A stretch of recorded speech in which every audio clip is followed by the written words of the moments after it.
अस्सलाम वालेकुम दोस्तों। अॼु पंहिंजे करंट अफेयर लेक्चर खे वरी शुरू था कयूं ऐं पाण शुरूआति वठंदासीं ब्रिक्स खां। ठीकु आहे। हाणे ब्रिक्स छा थींदी आहे? BRICS। हाणे जेके मेंबर्स आहिनि उहा आहे ब्राज़ील, रशिया, इंडिया, चाइना ऐं साउथ अफ्रीका। इन्हनि जी रिसेंटली हिकिड़ी समिट थींदी, उन समिट जे बारे में पढ़ंदासीं जेका हुई 14th summit held on 14th summit असां चवंदा आहियूं मीटिंग खे। 14th समिट जेका थी उहा थी 23 जून 2022 में। हाणे हिन जो जेको होस्ट हुयो पूरी मीटिंग जो उहो हुयो चाइना। कंहिंजी लीडरशिप में?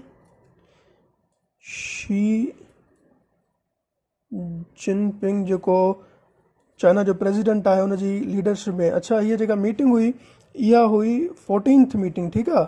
23 जून 2022 ते थी। चाइना हिन जो होस्ट हुयो under the leadership of Xi Jinping जेको प्रेसिडेंट आहे चाइना जो। ऐं हीअ मीटिंग जेका आहे कि मुल्क वग़ैरह में न थी, हीअ वर्चुअली मीटिंग थी। वर्चुअली तव्हां सम्झो था, मथे हिकिड़ो लफ़्ज़ लिखियलु आहे वर्चुअली। मूंखे हिनखे एक्सप्लेन करण जी ज़रूरत न आहे। वर्चुअली जो मक़सदु आहे त यानी ऑनलाइन मीटिंग थी। ठीकु आहे। हाणे थोरो हिनजो पास्ट बि पुछूं था, थी सघे थो हिन जो जेको आहे त इहो पुछनि त भई हिन जी फर्स्ट मीटिंग किथे थी या किथे जेको आहे त हीउ ठहियो। सो बेसिकली ब्रिक्स जेका स्टार्टिंग थी उहा थी हुई 16 जून ते। 16 जून 2009 में ब्रिक्स ठही हुई ऐं हिन जी फर्स्ट मीटिंग बि 16 जून ते थी हुई। ठीकु आहे। फर्स्ट मीटिंग बि 16 जून ते थी हुई, जेको ओवरऑल थियो हुयो रशिया में। ठीकु आहे। यानी फर्स्ट मीटिंग 2009 में थी। इनागोरेट बि उन ई ॾींहं ते हिन ऑर्गेनाइज़ेशन खे कयो वियो रशिया में। ऐं करंटली जेका हाणे 14th समिट थी उहा 23 जून 2022 ते चाइना हुन जो होस्ट हुयो under the leadership of Xi Jinping. ऐं उहा मीटिंग जेका हुई ओवरऑल वर्चुअली हुई। सो ही डेट्स मां हाईलाइट कयां थो जीअं तव्हांखे मुश्किल न थिए, हिनखे यादि करे छॾिजो। ऐं हिन जो थोरो पास्ट जेको एक्सपीरियंस आहे उहो बि मां तव्हांखे ॿुधाए छॾियो। ठीकु आहे। हाणे सेकंड पॉइंट वटि अचूं था, उहो आहे हांगकांग।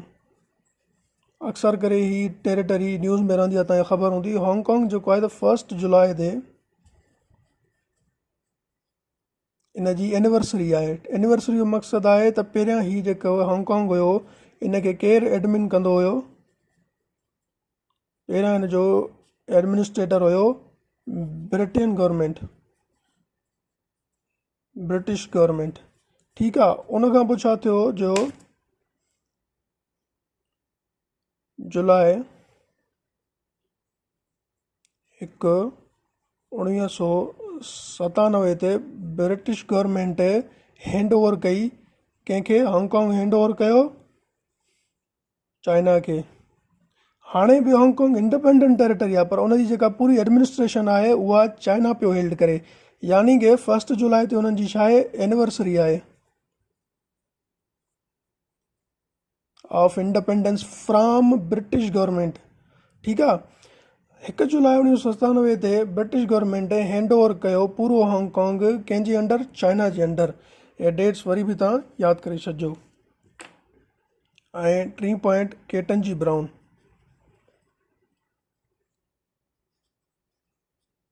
केटन जी ब्राउन जेका आहे अमेरिका जी फर्स्ट ब्लैक विमेन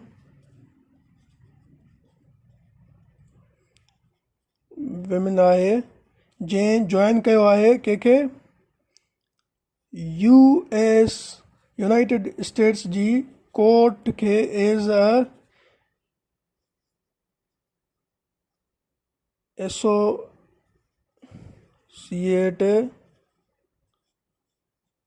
जज। ठीकु आहे। एज़ एसोसिएट जज जेको आहे त हुनखे जॉइन कयो आहे। ठीकु आहे। सो फर्स्ट ब्लैक वुमेन हू joins the United States court as a associate जज हू स्वॉर्न जो मतिलबु आहे त हलफ़ खयो कल्ह यानी 30 जून 2022 ते। नालो यादि कजो, केटन जी ब्राउन। ठीकु आहे।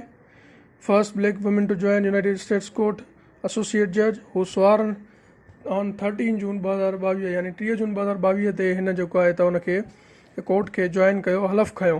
हीअ तमामु इंपॉर्टेंट पॉइंट आहे, इहा यादि कजो दोस्तों। हुन खां पोइ कुझु रीजनल जेको आहे त न्यूज़ उन ते अचूं था। BMR park inaugurated at Karachi on 13 June 2020। BMR नाले सां पार्क कराची में इनॉग्रेट कयो वियो by barrister and administrator of Karachi Murtaza Wahab on 13 June 2022। हीअ डेट तव्हां यादि कजो।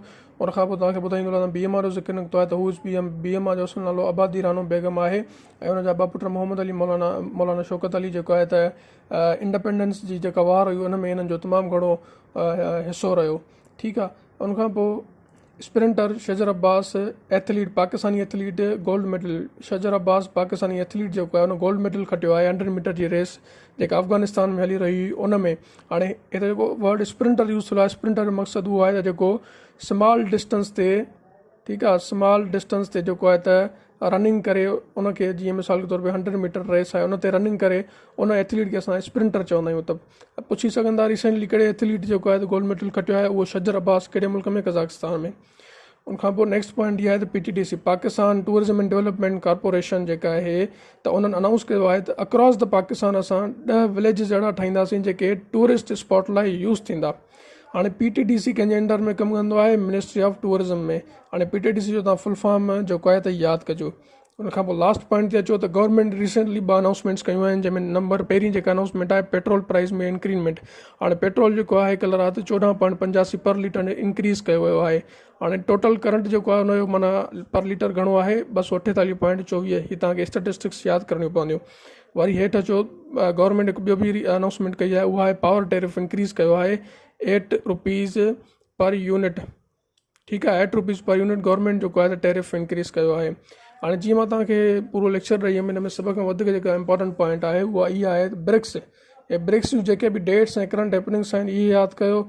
ऐं उनखां पोइ केटेंजी ब्राउन, हे त सफ़ा इंपॉर्टेंट आहे, टेस्ट में अची सघे थो त कहिड़ी फर्स्ट ब्लैक वुमन आहे जंहिं अमेरिका जी कोर्ट खे एज़ अ जज जॉइन कयो आहे, उहा आहे केटेंजी ब्राउन। हीअ हुनजी सभ खां वधीक इंपॉर्टेंट डेट आहे। ऐं हीअ जेको आहे त रीजनल ख़बरूं हुयूं, जंहिंमें स्पोर्ट्स में एथलीट्स ऑफ शजर अब्बास गोल्ड मेडल खटियो। ऐं हीअ कुझु गवर्नमेंट जूं अनाउंसमेंट हुयूं, जंहिंमां हिकु अनाउंसमेंट इहा बि हुई त हुननि जेको आहे त इनॉग्रेट कयो आहे BMR नाले सां पार्क। ठीकु आहे। हे हिन में जेके करंट हैपनिंग्स आहिनि, डेट्स आहिनि, इहे तव्हां कीअं बि करे यादि करे छॾियो। ऐं इंशाल्लाह छो जो करंट अफेयर सेशन आहे त मां वरी तव्हांखे नई पॉइंट सां अपडेट रखंदुसि।